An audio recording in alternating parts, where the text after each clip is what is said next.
অনেক কাল আগের কথা। এক দেশের রাজা ছিলেন খুব বুদ্ধিমান এবং কৌতূহলী। তিনি একবার ভাবলেন তার প্রজাদের মানসিকতা পরীক্ষা করবেন। রাজা রাতের আধারে নগরের প্রধান রাস্তার মাঝখানে একটি বিশাল বড় পাথর রেখে দিলেন। তারপর তিনি রাস্তার পাশের একটি ঝোপের আড়ালে লুকিয়ে দেখতে লাগলেন যে মানুষ এই বাধাটি দেখে কি করে। সকাল হল। একে একে অনেক মানুষ সেই রাস্তা দিয়ে যেতে শুরু করল। প্রথমে এলো রাজার কয়েকজন ধনী সভাসদ ও ব্যবসায়ী। তারা পাথরটি দেখে বিরক্ত হয়ে পাশ কাটিয়ে চলে গেল। দেশের রাজা কি করেন? কেউ কেউ আবার রাজাকেই দোষারোপ করতে লাগল। দেশের রাজা কি করেন?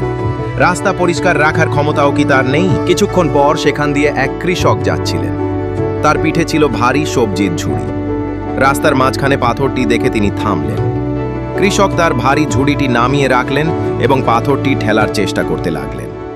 পাথরটি ছিল অনেক বড় এবং ভারী।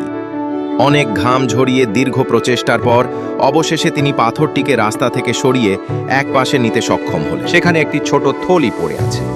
তিনি থলিটি খুললেন এবং অবাক হয়ে দেখলেন সেটির ভেতরে অনেকগুলো স্বর্ণ মুদ্রা এবং রাজার নিজ হাতে লেখা একটি চিঠি।